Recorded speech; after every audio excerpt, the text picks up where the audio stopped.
자, 문제 3번 한번 보도록 하겠습니다. 결산 자료를 참고로 하여 결산을 수행하시오입니다. 자, 수동결산, 자동결산 3-1번과 3-2번 동시에 한번 해보도록 하겠습니다. 자, 3-1번부터 한번 보도록 하겠습니다. 자, 결산일 현재 정기 예금에 해당하는 내용입니다. 단기분 경과이자를 인식하고자 합니다. 그래서 정기 예금은 넣어놨는데 이자 수익으로 처리 안 했다 이 뜻이에요. 그래서 이 뜻은 8월 1일에 가입은 했는데 그 이자 수령을 언제 받냐면은 2023년 8월 1일에 받거든요. 그럼 요때 이제 발생주의 하에 의해서 이자 수익으로 처리를 하잖아요. 아니면 실현주의 이제 원칙으로 해서 8월 1일에 원래 이자 수익을 처리해야 되는데 근데 2022년도 8월 1일부터 12월 31일까지 즉 5개월이죠. 5개월 동안 이제 요 내용에 대해서도 이자를 요렇게 해서 이제 수령 못 받더라도 수령 받은 걸로 해서 발생주의 하에 의해서 그 회계 처리를 꼭 해주셔야 돼요. 그래서 그렇기 때문에 그래서 8월 1일부터 12월 31일까지 4%에 해당하는 이자는 1년치 이자고요.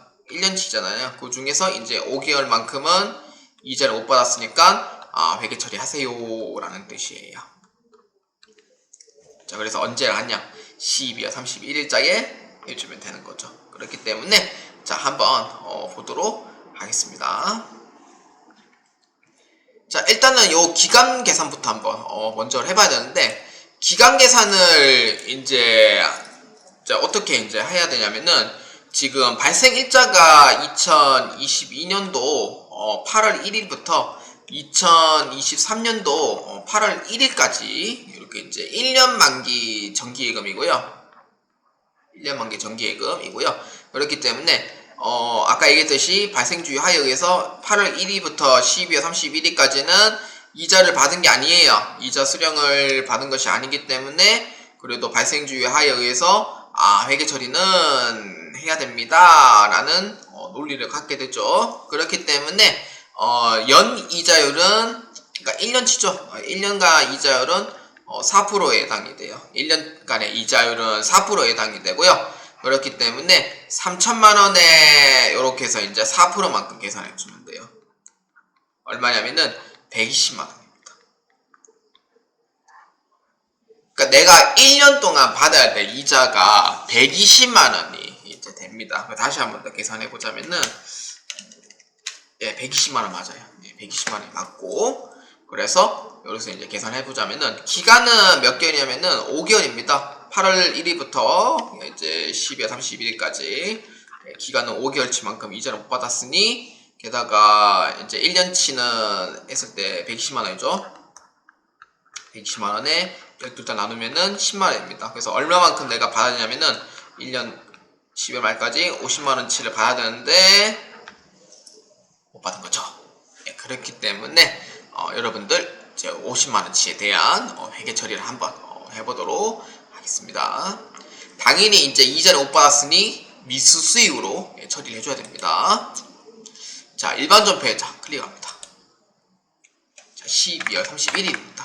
차변에 미수 수익으로 처리합니다. 그래서 얼마냐면은 50만원으로 처리해주고요. 대변에는 이자 수익 50만원으로 이렇게 처리해주시면 됩니다.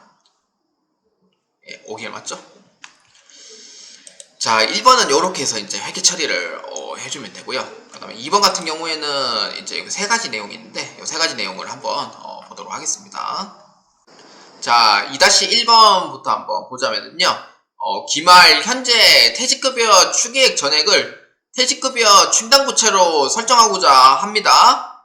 기말 현재 퇴직급여 추계액 및 단기 퇴직급여 충당부채 설정 전 퇴직급여 충당부채 잔액은 다음과 같답니다. 근데 원래 같은 경우에는 그 학계잔의 시산표를 보고 12월 31일자 퇴직급여 충당부채에 있는 항아리 신주단지에 모셔놓은 금액이 얼마인지 그것부터 봐야 돼요, 원래는. 그런데 문제에서는 친절하게도 12월 31일자 잔액이 얼마 있는지 지금 다 보여주고 있습니다. 보여주고 있고요. 그리고 요거는 아무 근거가 없는 게 아니고 합잔에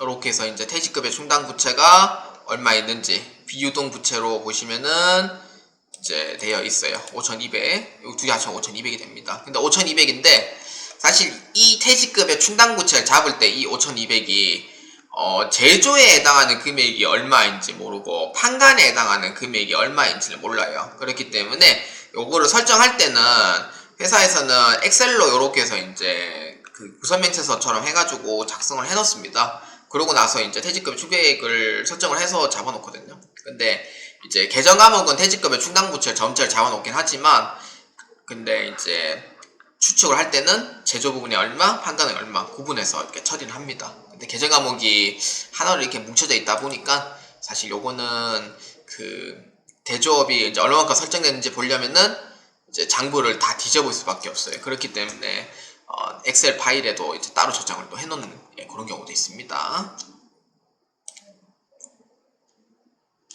자, 그렇기 때문에 이렇게 확인을 했고요. 그러면 이제 어떻게 처리를 하냐면은 자, 여기 퇴직급여 추계액하고 퇴직급여 충당부채 잔액 있죠? 요거 그냥 빼서 그냥 보충법에 의해서 설정하면 돼요. 그래서 얼마냐면은 1230만원만큼 추가 입력을 해주시면 되고요. 그 다음에 요거 같은 경우에는 2650에서 1200이니까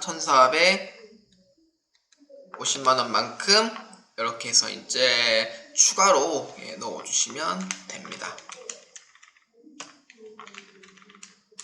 2650 맞네요. 오케이. 자, 그러면은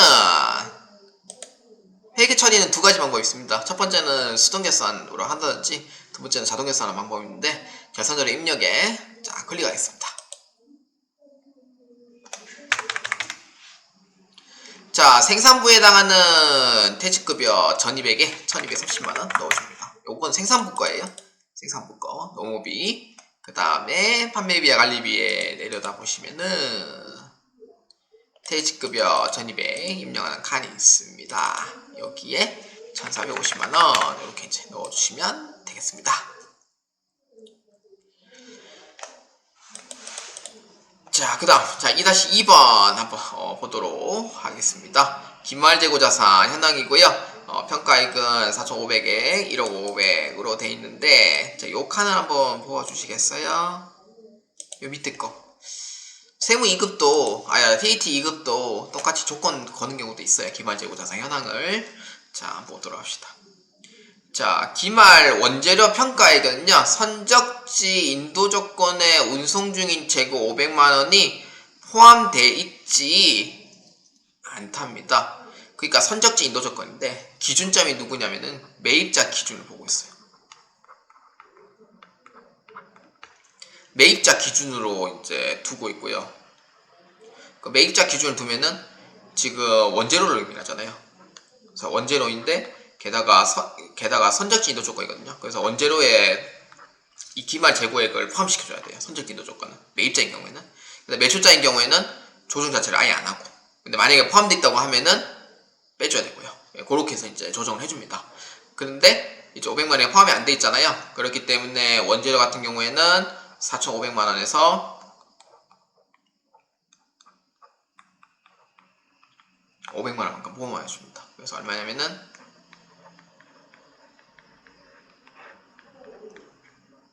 5천만원 요렇게 해서 입력을 해주시면 됩니다. 자, 그렇게 해서 이제 입력을 해주면 되겠고요. 그래서 원재료는 5천만원, 제품은 1억 500으로 이렇게 이제 입력하도록 하겠습니다. 자, 기말 원재료 재고액은요 5천만원으로 입력해주면 되고요. 기말 제품 금액은 그래서 이제 1억 500으로 이렇게 넣어주시면 돼요. 자, 그렇게 해서 이제 조정을 했으면은 전표 추가 자 눌러줍니다. 자, 2-2번까지 해당하는 전표 추가를 모두 했고요. 자, 입력을 했죠. 자, 그 다음 자 3번 이익잉여금 처분계산서를 한번 해보도록 하겠습니다. 근데 요거는 뭐 금액이 맞나 안 맞나까지는 확인 안 해보는데 이익잉여금 자 처분계산서 자 클릭합니다. 자, 안일로 돼요. 상관없고요. 자, 처분 예정일은 2023년 3월 31일로 해주고요. 정기는 2022년 3월 31일로 이렇게 해주면 됩니다. 그래서 전표 추가 눌러주시면 돼요. 자, 그러고 나서 재무상태표에 금액이 맞는지 꼭 확인해 주셔야 돼요. 차이 나는 경우가 없긴 한데 그래도 일치하는지 안 하는지는 확인을 꼭 해보셔야 돼요. 왜냐면은 기초에 틀리는 경우도 있기 때문에 그래서 그 부분에 확인을 꼭 해주셔야 되고요. 자, 그렇기 때문에 자, 이렇게 해서 이제 처리를 해주시면 되겠습니다.